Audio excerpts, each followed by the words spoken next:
जम्मू में ड्रग के साथ साथ सेक्स रैकेट तेजी से फल फूल रहा है और घाटी में पकड़ा गया एक गुजराती ठग। 22 से शुरू हो रहे हैं चैत्र नवरात्रे जी। श्राइन बोर्ड तैयारियों में जुटी हुई।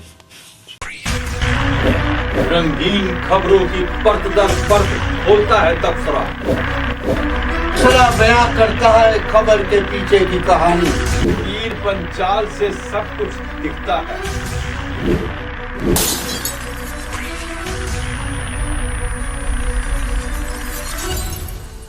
नमस्कार, तबसरा आज दोपहर तक में एक बार फिर आपका स्वागत है और मैं हूं दर्शपाल गुप्ता और मेरे साथ है वरिष्ठ पत्रकार सतीश वर्मा जी।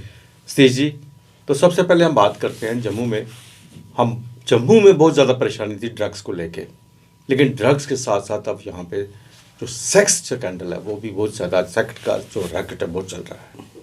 अभी हाल ही में न्यू बहू फोर्ट में वहाँ पे कासम नगर है, कासम नगर से एक छापा मारा, पुलिस ने छापा मारा। वहाँ जो एक रैकेट चल रहा था उस औरत को, उस महिला को गिरफ्तार किया गया, उस पर पॉक्सो लगाया और उनका यही कहा जाता है कि बाहर से वो लड़कियों को, छोटी उम्र की लड़कियों को यहाँ पर लाते थे, उन्हें ड्रग्स के नशे में उनसे ये सब कारोबार करवाते थे और बहुत देर से यहाँ चल रहा था और कभी किसी ने हाथ डालने की कोशिश नहीं की। जानते बहुत थे लेकिन अब उन पर हाथ डला है। बिल्कुल आप ठीक कह रहे हैं। हमें याद आता है वो खबर उस वक्त आपने भी की थी, हमने भी की थी कि किस प्रकार श्रीनगर में, हार्ट ऑफ द श्रीनगर, एक बहुत बड़ा बहुचर्चित सेक्स स्कैंडल हुआ था जिसमें कई नेताओं, कई पुलिस के अधिकारियों, एक नामचीन वकील, कई उद्योगपतियों के नाम आए थे और एक पार्टी विशेष के कई नेता शामिल थे उसमें।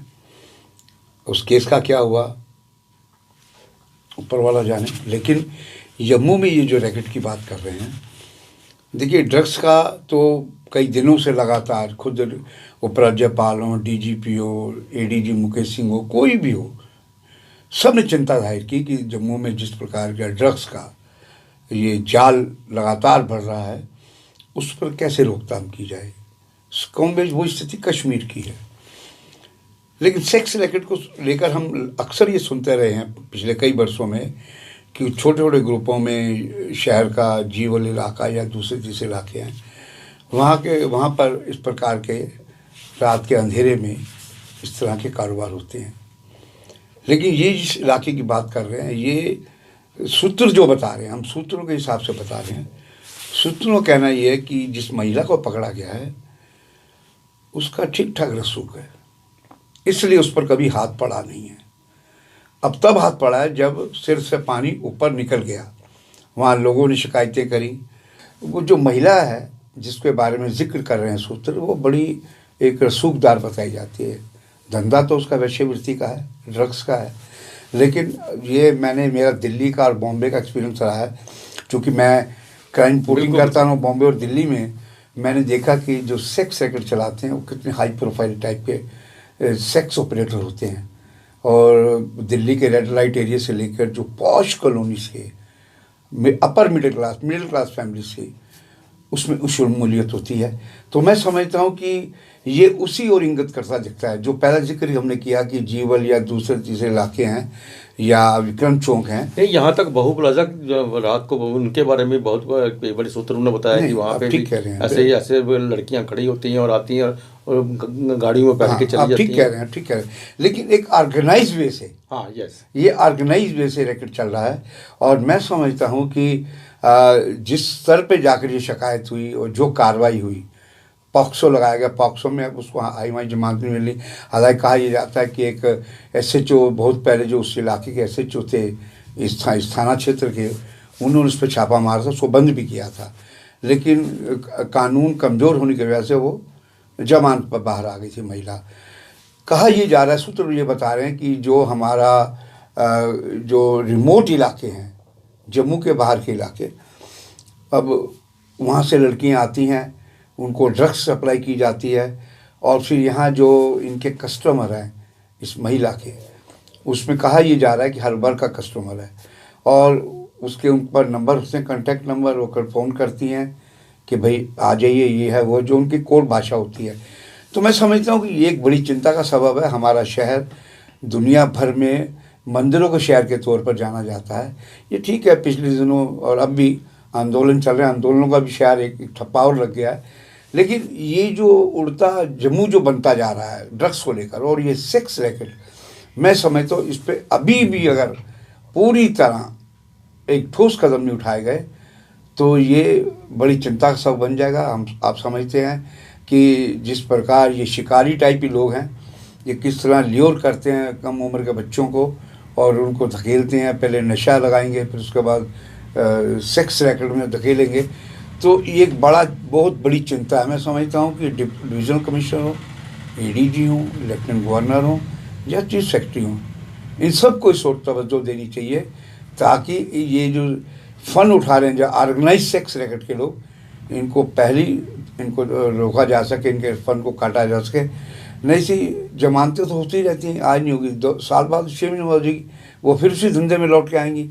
तो मैं सोचता हूँ इसके लिए, लेकिन इसके साथ हम बाहू फोर्ट जो पुलिस स्टेशन के जो इंचार्ज SHO हैं जी, उनको भी मुबारकबाद देते हैं, कम से कम उन्होंने हाथ तो डाला। जी पकड़ा तो है, बिल्कुल, कहीं से भी इंस्ट्रक्शन आई, कुछ भी हुआ, इतनी देर से वो वहाँ पे चल रहा था सब धंधा, तो उन्हें हिम्मत बिल्कुल। देखिए, कार्रवाई तो अंततः पुलिस ही करती है। कंप्लेंट कहीं से भी आए, चाहे PMO से आए, चाहे गृह मंत्रालय से आए या लेफ्टिनेंट गवर्नर दफ्तर से आए।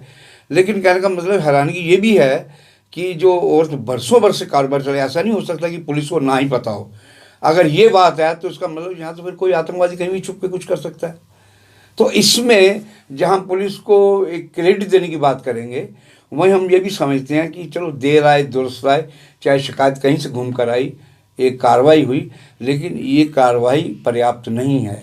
हम समझते हैं कि ये एक ऐसी बीमारी है समाज के अंदर, ये घुन की तरह लग गई तो आने वाले दिनों में एक बड़ा रूप विकराल ले सकती है। ज़रूरी बन जाता है कि शासन हो राज्यपाल साहब का या पुलिस सिस्टम हो, उन दोनों को इस बीमारी को निपटाने के लिए बड़े ठोस कदम उठाने होंगे। शेष जी, आपने सुरक्षा की बात की, तो सुरक्षा को तो चकमा देकर घाटी में बड़ा ही अजीब सा ड्रामा हुआ है कि एक गुजरात से कोई किरण भाई पटेल आए हैं, उन्होंने वहाँ से अपने आप को IAS ऑफिसर बताया है और वहाँ से लेटर्स लाए हैं, PMO ऑफिस के भी लेटर उनके पास, फर्जी लेटर साहब ने लाए, उसके उन लेटर्स की वजह से उन्हें VVIP ट्रीटमेंट मिला है, उन्हें 5 स्टार होटल्स में ठहराया गया, उन्हें सिक्योरिटी दी गई है, उन्हें जगह जगह ले जाके घुमाया गया है। इससे लगता है कि एक सुरक्षा के ऊपर प्रश्न चलने लगते हैं। जिस तरह आप कह रहे हैं कि आतंकवादी छिप जाते हैं, या कल को कोई आतंकवादी ही ऐसी ही सुरक्षा लेके ऐसे ही, उनके लिए तो कोई लेटर बनाना कोई बहुत बड़ी बात नहीं है, वो तो आई कार्ड ये कार्ड वो चीज़ें बनाना बड़ी बात नहीं है। लेकिन किस तरह से स्टेट की इतनी एजेंसीज हैं वो सब धोखा खा गई और उसे VIP ट्रीटमेंट दे रही है और अब सलाखों के पीछे है। नहीं, आप ठीक कह रहे हैं। देखिए, गुजरात का जिक्र, ऐसे मामलों में गुजरात का जिक्र आते ही तमाम तरह की स्टोरियाँ कौंधनी शुरू होती हैं दिमाग में। वो चाहे कहा जाए कि नीरव मोदी हों या दूसरे, वो जो भगोड़े जितने हैं वो सब गुजरात से वाबस्ता हैं। और ये भी इत्तेफाक ही है कि किरण भाई जो पटेल हैं ये भी गुजरात से हैं। तो लेकिन इतना देखिए, गुजरात का कोई भी अधिकारी बनकर आए तो पहले पुलिस वाले 10 बार सोचते हैं, या और दूसरे अधिकारी शासन के, यार कहीं जेनुइन आदमी निकला, हमारी नौकरी खतरे में डाल दे कहीं। ये भी एक चिंता होती है, डर होता है। लेकिन हम फिर भी कहेंगे कि जिन भी पुलिस अधिकारियों ने इसको ट्रैप किया वो वास्तव में बधाई के पात्र हैं कि ऐसे फराडी लोग जो नकाबपोश IAS बन के या प्रोविंशियल कैडर के लोग बन के और कह रहे हैं जी मैं एडिशनल डायरेक्टर PMO में हूँ, और ये शुक्र है कि उसको क्या नाम सेंट्रल कश्मीर में पकड़ा गया, उसको जेल की पीछे है।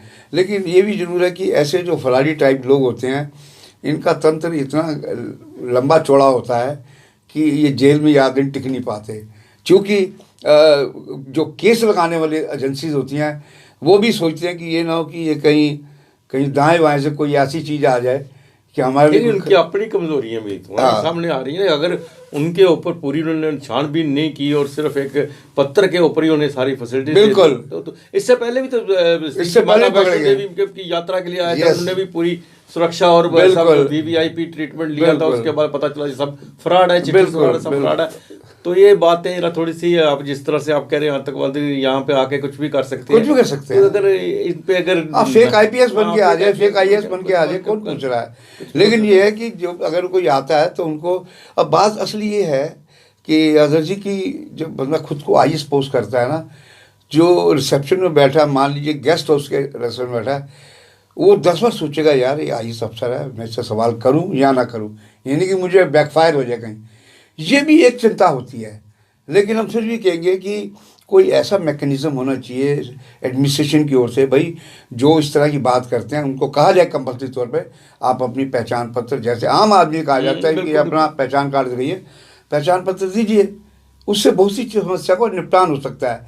अगर ये चीज़ नहीं होगी तो निचला कर्मचारी जो है वो संशय में फंसा रहेगा, और इस तरह के जो दगाबाज फराड किस्म के अधिकारी बनकर आते हैं वो अंततः पकड़े जाते हैं, उसमें कोई दो राय नहीं, लेकिन जितनी ऐश लेनी होती है ले लेते हैं। श्री जी 22 मार्च से चैत्र नवरात्रे शुरू हो रहे हैं, तो इस बार जो है श्राइन बोर्ड जो है इंतज़ाम कर रही है उनको मनाने के लिए। हालांकि यूजली ये चैत्र नवरात्रों में इतना ज़्यादा नहीं करते थे, लेकिन इस बार टूरिज़्म डिपार्टमेंट के साथ मिलकर एक बहुत बड़ा शो कर रहे हैं, जिसमें आज डायरेक्टर टूरिज़्म ने भी एक प्रेस कॉन्फ्रेंस की, उसमें भी काफ़ी कुछ उन्होंने बताया।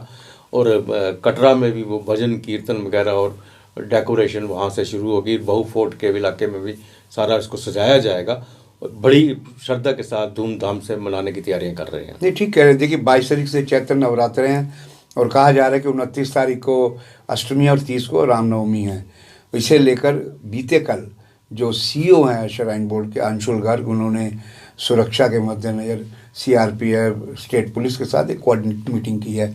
उसमें बताया गया किस तरह जो 14 किलोमीटर का ट्रैक है कटरा से लेकर भवन का, और उसके अलावा भवन के आसपास का जितना जंगलात का इलाका है उसको कैसे सुरक्षा की दृष्टि से चाक चौबंद किया जाए, क्योंकि सूत्र बता रहे इस इनपुट से कहीं ना कोई शरारतबाजी हो सकती है।